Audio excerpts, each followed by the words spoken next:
What's going on guys, my name is Sabotage2723 and today I'm bringing you 5 tips on how to play logistics in the game post Scriptum. Now without further ado, roll the intro.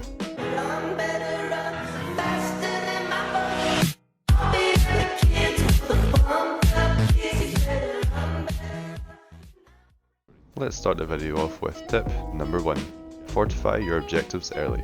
Now in this match we were playing as defenders against attackers. Now what we started off doing was supplying the main objective, called AA bunker, with supply crates, so then the squad leaders can use these supply crates to build themselves bunkers or machine guns, whatever is available for them to build.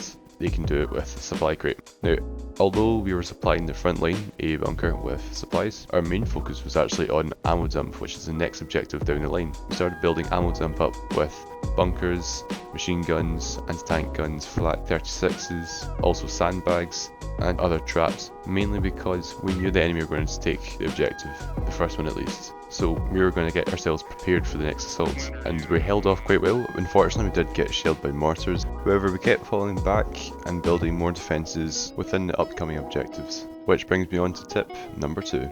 Keep the supplies above a certain number.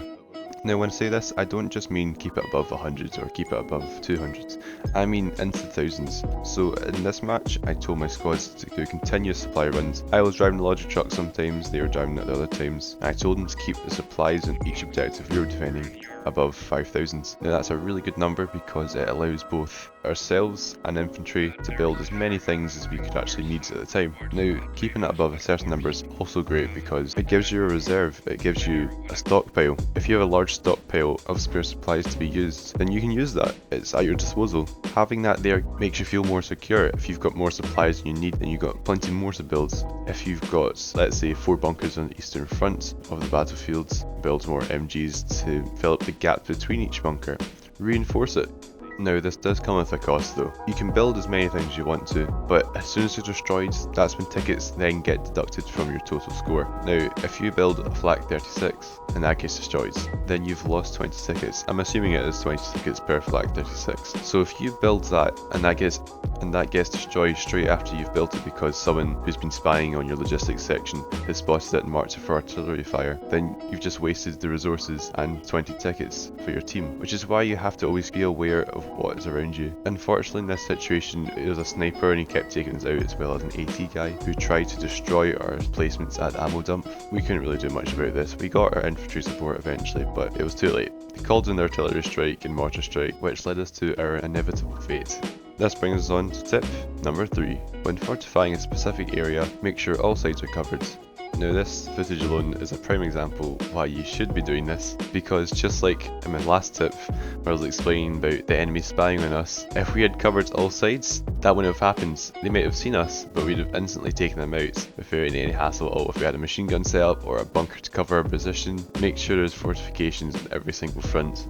Now in a way I am kind of contradicting myself from the last tip, however, I'm talking about large scale weapons. Don't go around building flak 36s left, right and centre. Build 1, build maybe 3 at most in each game.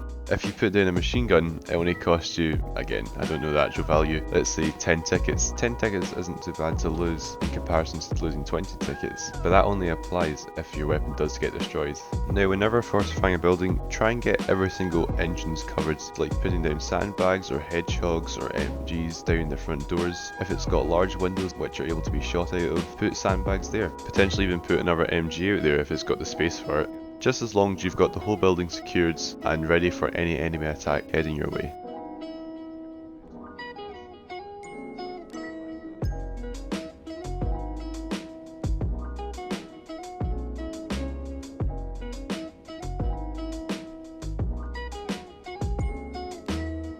Tip number 4. Use your squad members and their consumables. Now I'm speaking from a squad leader's perspective, but this works for anyone really. But use your anti-tank mines. If you're not the squad leader, you're just the guy who has the AT kits. Notify your squad leader that you're going out to lay down anti-tank mines, and when you place them down, they automatically come up with a yellow marker on the map with the skull and crossbones, indicating that there's an explosive there. Also, when building on a specific spot that's open to enemy attacks, lay down some smoke, or get your commander to lay down a smoke screen via the artillery. This will divide you from your enemy and leave you to work in peace.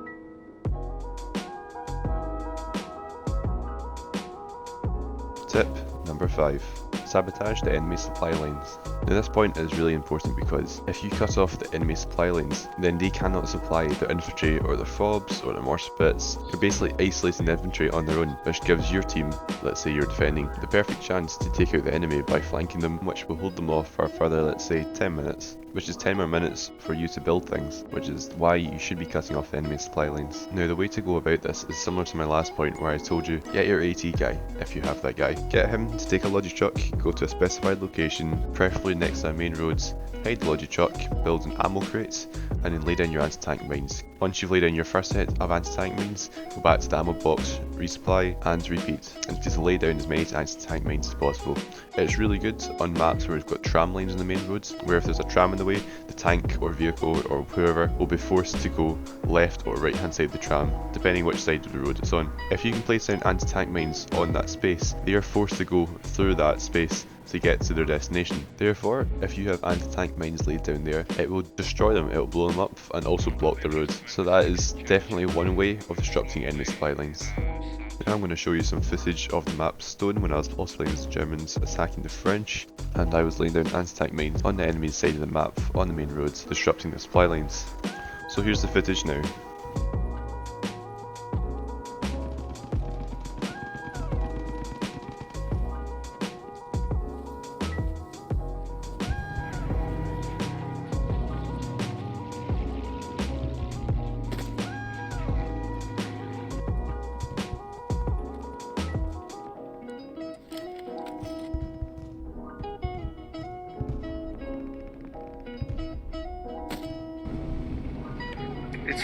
It's like a preparation for next.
I hope you enjoyed the footage there. Now on to the bonus tip.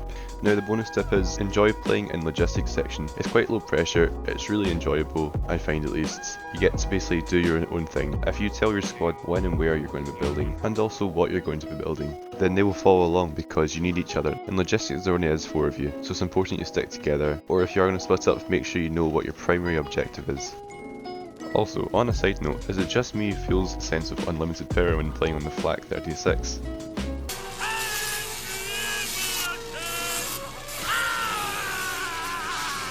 So that's it from me guys, that was 5 tips on how to play logistics section in the game post Scriptum. If you enjoyed the video, be sure to check out my other ones, I'll have them linked down in the description. Feel free to leave me a like and subscribe for more action packed content just like this. Take care guys, and I will see you on the battlefields. 08.